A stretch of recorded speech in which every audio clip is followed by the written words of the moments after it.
नमस्कार दोस्तों, स्वागत है आप सबका। दोस्तों, जब हम गार्डनिंग करते हैं या हमें गार्डनिंग का शौक़ होता है तो बस हमारा एक काम नहीं होता कि हम पौधे लाएं, लगाएं या फिर हम कटिंग लगाएं। उसके साथ भी हमारे गार्डन में बहुत सारे काम होते हैं, तो उन्हीं में से एक काम मैं आज करने जा रही हूं। तो वही मैंने सोचा आपके साथ भी शेयर कर दूं। तो हर काम का अपना अलग अलग टाइम होता है। तो हमारे यहाँ उत्तराखंड में तो बहुत बारिश हो रही है, लगातार बारिश हो रही है। अगर आपके यहाँ हो रही है या नहीं हो रही है तो आप मुझे बताना। लेकिन मैं तो मौके का फ़ायदा उठाकर, मैंने पहले इतनी ज़्यादा रिपोर्टिंग नहीं करी है, लेकिन अब मैं कर रही हूँ। जैसे जैसे मैं पौधे देख रही हूँ ना कि किन पौधों को ज़रूरत है, उनकी मैं रिपोर्टिंग करती जा रही हूँ। जो मैंने कटिंग्स लगाई हैं उनको भी मैं शिफ्ट करती जा रही हूँ।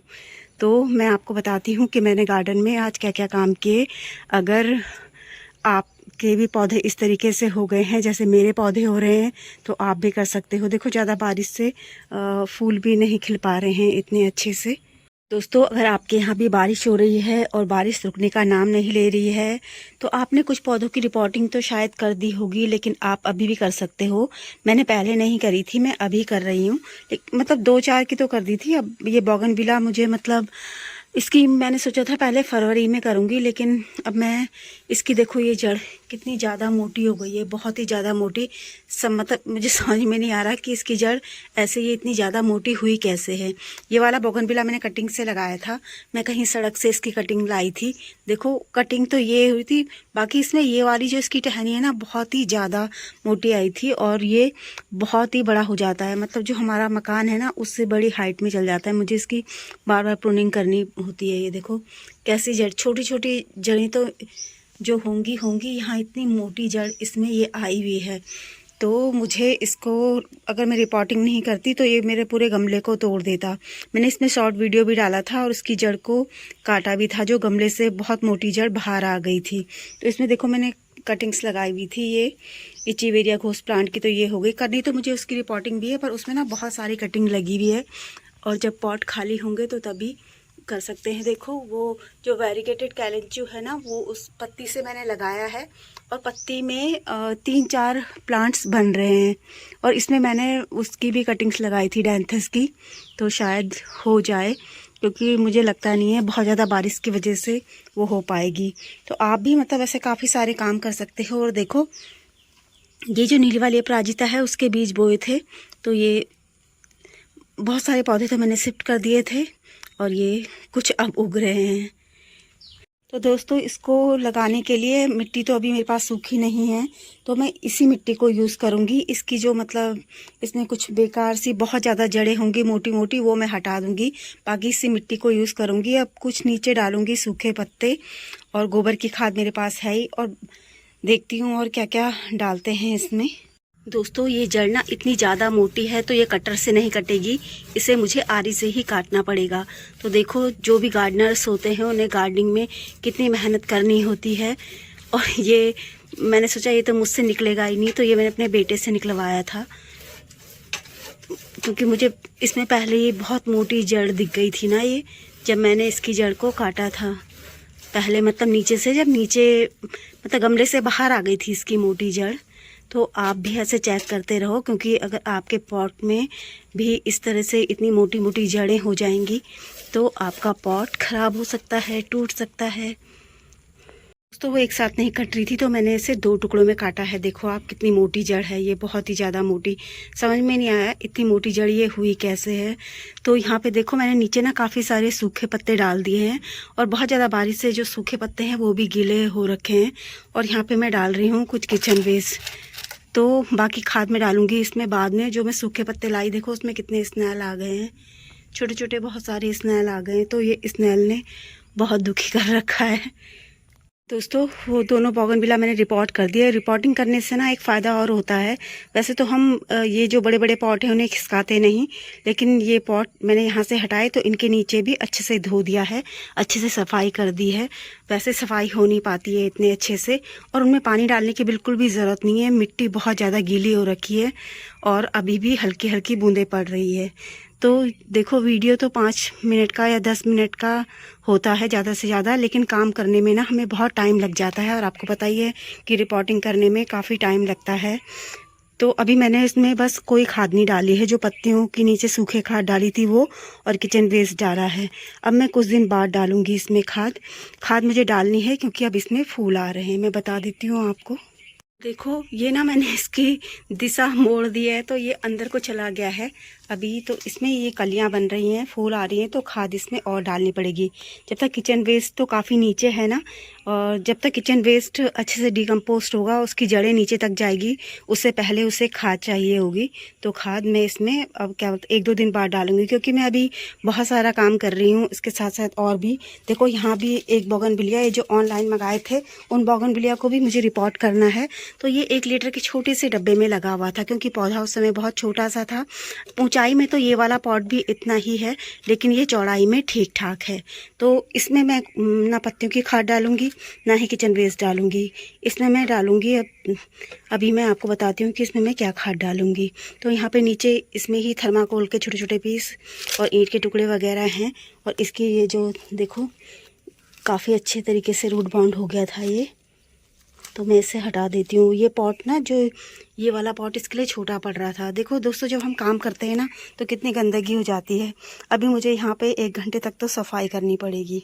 दोस्तों इसमें मैं डाल रही हूँ किचन वेस्ट की खाद। ये अच्छे से डिकम्पोस्ट हो रखी है, मैंने छानी नहीं है। अक्सर मैं छानती नहीं हूँ, ऐसे ही डाल देती हूँ, क्योंकि ये काफ़ी अच्छे से डिकम्पोस्ट हो रखी है, इसलिए मतलब ऐसी कोई टेंशन वाली बात नहीं है। अगर आप बनाते हो, छानते हो तो छान भी सकते हो। तो यहाँ पे इसी मिट्टी में मैं मिलाऊंगी इसे अच्छे से। देखो मिट्टी कितनी ज़्यादा गीली हो रखी है।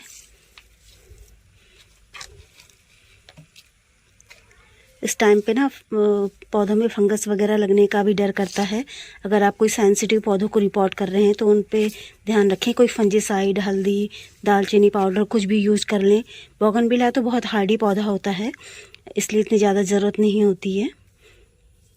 पर अगर किसी ऐसे पौधे को रिपोर्ट कर रहे हो तो उसमें ज़रूर डालें जो काफ़ी सेंसिटिव हो, जिनके ख़राब होने के चांस ज़्यादा होते हैं। तो ये छोटा सा पॉट खाली हो गया था, तो मैंने सोचा यहाँ पे मेरी कॉलेज की कटिंग काफ़ी सारी हो रखी है, तो मैंने सोचा इसको इसमें लगा देती हूँ। और दोस्तों मैं आपसे कहना चाहती हूँ कि अगर आपके यहाँ ना बारिश नहीं हो रही है, बहुत ज़्यादा गर्मी है, तो जिन भी पौधों को आपने रिपोर्टिंग की है तो उनका ध्यान रखें, उनको सेमी शेड में रखें, ऐसे जगह ना रखें। क्योंकि जब बारिश के बाद धूप आ रही है ना, बहुत चिलचिलाती धूप आ रही है, पौधों की जो पत्तियाँ हैं वो बिल्कुल एकदम से मुरझा जा रही हैं। तो इस बात का आपको ध्यान रखना है। और ये जो कॉलेज है ना, ये देखो ये वाला कॉलेज मुझे बहुत सुंदर लगता है। और वैसे तो खैर सारे ही अच्छे लगते हैं, मुझे कॉलेज काफ़ी पसंद है। तो ये मैंने कटिंग काफ़ी सारी लगा रखी थी, तो अभी जैसे जैसे पॉट खाली होंगे वैसे वैसे मैं उन्हें रिपोर्ट करती जाऊंगी। तो आपको अपने जिन भी पौधों को रिपोर्टिंग करी है उनका ध्यान अच्छे से रखना है। और हमारे यहाँ तो अभी जैसे मतलब काफ़ी मतलब मैं दिन में कर रही हूँ ये रिपोर्टिंग, 12 बज रहे होंगे। तो ये देखो अभी भी मतलब हल्की हल्की बूंदें पड़ रही हैं ना, तो इसलिए मुझे, और रात को भी बहुत तेज़ बारिश हुई थी, सुबह भी बारिश हो रही थी, और अब थोड़ी थोड़ी कम हुई है, हल्की हल्की हो रही है, लेकिन हल्की हल्की बूंदाबांदी अभी भी हो रही है। तो मैंने तो ये बड़े बड़े पॉट हैं और इनको यहीं पे ही रखा हुआ है, और कॉलेज को मैं ऐसी जगह रख दूँगी जहाँ मतलब इसको बहुत तेज़ धूप ना मिले। मतलब जो इसके सारे मदर प्लांट हैं उन्हीं के साथ में इन्हें रख दूँगी। वाले बोगनविला की भी मैंने रिपोर्टिंग कर दी है। देखो यहाँ पे मेरे सारे कॉलेज रहते हैं, कुछ मैंने ऊपर यहाँ पे दीवार में रखे हुए हैं और कुछ यहाँ ज़मीन में रखे हुए हैं। देखो इस तरीके से। तो मैंने ये जो बड़ा सा कॉलेज है ना, इसके नीचे रख देती हूँ। वैसे भी यहाँ पे ना दीवार की भी छाया रहती है और बड़ा सा अमरूद का पेड़ भी है, तो इससे कोई टेंशन वाली बात नहीं है। कटिंग्स तो ये भी तैयार हो रखी है लगाने के लिए, यहाँ ये तीनों। तो इनको भी देखती हूँ। यहाँ देखो मैंने सारी कटिंग्स लगाई है, छोटे छोटे दही के डब्बे, बॉटल्स वगैरह में। तो आप भी कटिंग लगाने के लिए इस तरीके से छोटे छोटे डिब्बे यूज़ कर सकते हो। तो मैंने गुलदावरी काफ़ी सारी लगा रखी है कटिंग से। तो देखो यहाँ ये एक पॉट, मतलब इसमें कॉलेज लगा हुआ था, ये तो मैंने इसे हटा दिया है क्योंकि मैंने छोटी छोटी कटिंग लगा रखी है। पौधे बहुत बड़े हो गए थे तो मुझे डांट पड़ रही थी, तो मैंने छोटी छोटी कटिंग लगा दी और बड़े बड़े पौधे हटा दिए। तो हम इस गुलदावरी को भी लगा देंगे। देखो कितनी मतलब काफ़ी अच्छी हेल्दी हो गई है। और ये देखो ज़्यादा बारिश की वजह से इनमें छोटे छोटे प्लांट्स आने भी लग गए हैं। दोस्तों जो इसकी बड़ी बड़ी टहनियाँ थी वो देखो मैंने काट दी हैं और इनकी भी मैं कटिंग लगा देती हूँ। इसी पॉट में लगा देती हूँ कटिंग्स लगाने के लिए आप रेती रेत में भी लगा सकते हो, आप कोकोपीट में भी लगा सकते हो। ये वाली गुलदावदी जो मेरे पास है वो काफ़ी सालों से है। ये पीली छोटी साइज़ वाली गुलदावदी है। मुझे लगता है काफ़ी हार्ड है तो ये इस तरीके से हो जाती है। इस गुलदावदी की मैंने काफ़ी सारी कटिंग लगाई हैं, काफ़ी सारी शिफ्ट भी कर दी हैं। तो इस तरीके से अगर आपने गुलदावदी की कटिंग नहीं लगाई है तो आप अभी भी लगा सकते हो। दोस्तों देखो मैंने कल ही वीडियो डाला था कि किचन वेस्ट का अच्छे से यूज़ करके आप ऐसे पौधे लगा सकते हो। तो ये सारे गमले ना मैंने इसी तरीके से भरे थे। तो मैं आपको बताना ये चाहती हूँ कि देखो पर्सिन काफ़ी हार्डी पौधा होता है। अगर कोई सेंसिटिव पौधा होता तो गल जाता या ख़राब हो जाता। इसमें कितने सुंदर फूल खिले हैं। तो यहाँ वो छोटा है, ये काफ़ी फैल गया है तो खिल रहे हैं। तो कल शाम को मैंने काफ़ी सारे गेंदे की जो कटिंग्स हैं मतलब ठीक ठाक हो गई थी, उनको रिपोर्ट कर दिया था। और काफ़ी सारी तो मेरी स्नेल ने खा दी थी और कुछ ज़्यादा बारिश से भी ख़राब हो गई थी। तो ये मैंने कटिंग्स फिर लगाई हैं। जो पौधे मेरे बड़े हो गए थे गेंदे के ना, उन्हीं से मैंने कटिंग्स लगा के लगाई है। कल मैंने ये मेरे यहाँ पे आलमंडा और हिबिस्कस एक साथ ही लगे हुए थे, 2 आलमंडा और हिबिस्कस। मैंने इसकी सारी हार्ड प्रूनिंग कर दी है। बहुत ज़्यादा बहुत टाइम लगा, पूरा मतलब काफ़ी बड़ा पेड़ हो गया था। तो पूरा मतलब 1 घंटा लगा मुझे ये सब काम करने में।